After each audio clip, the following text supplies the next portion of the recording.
conflict started between old novels and new novels.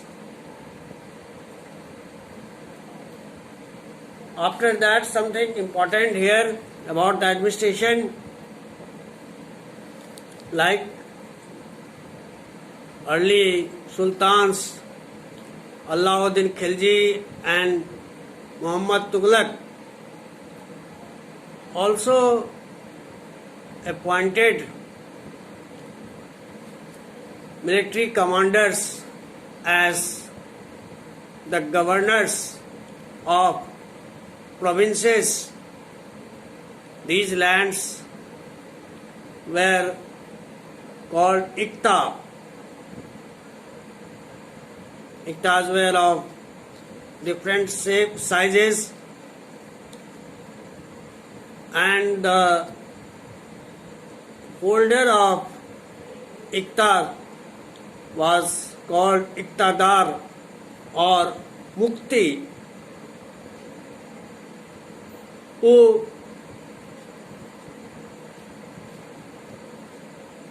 led military compacts and to maintain law and order in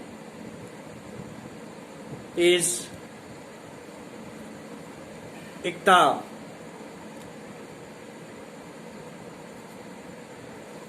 In this way, two types of functions were given to Muktis to perform, and Muktis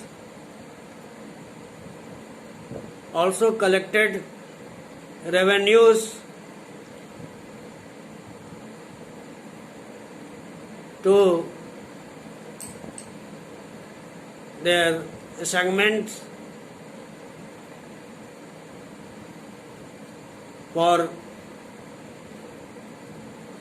their salary. They took the salaries from the revenue collected by them according to their segment, and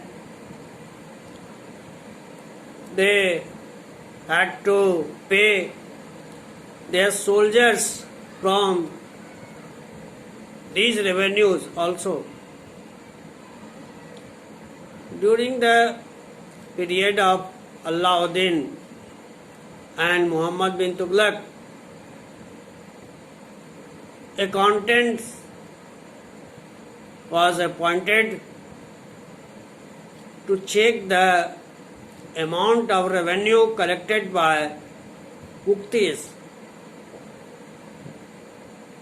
In this way, there was a control over the activities of Muktis by the accountant and sultans.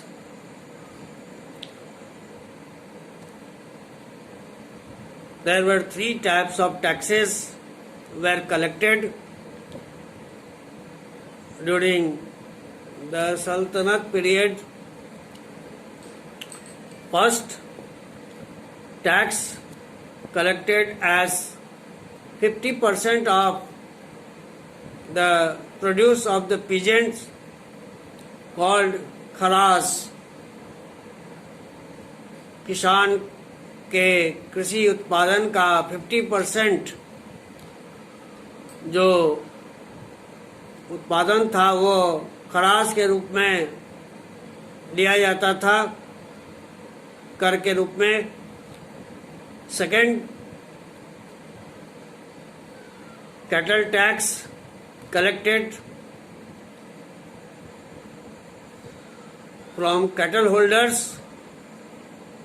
जो पशुपालक थे उन्हें पशु के हिसाब से कर देना पड़ता था, पशु कर के रूप में. And third type of tax collected also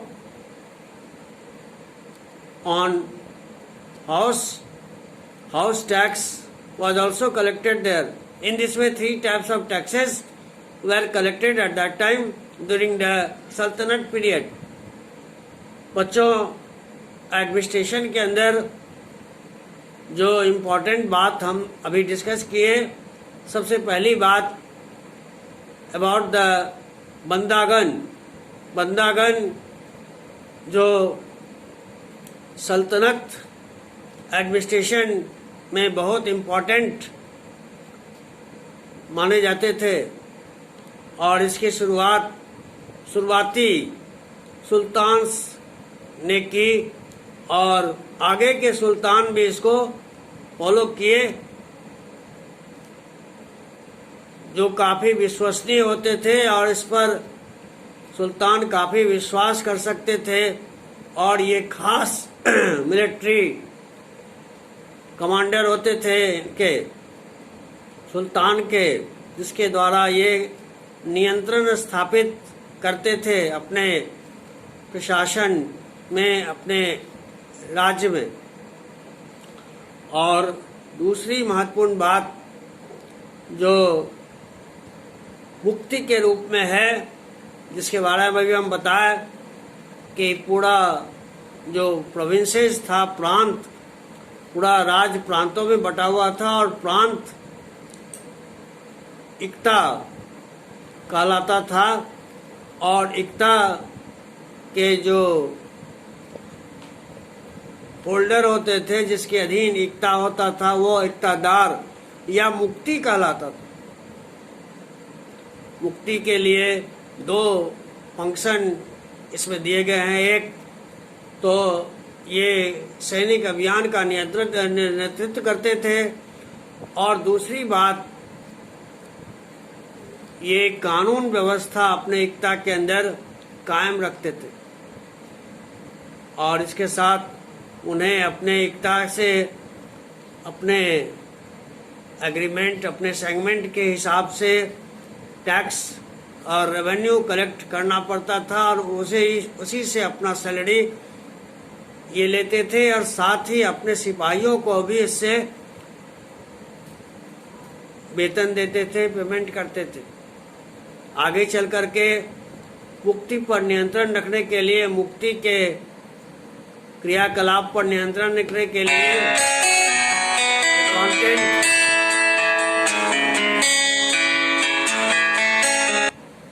accountant नियुक्त किए गए।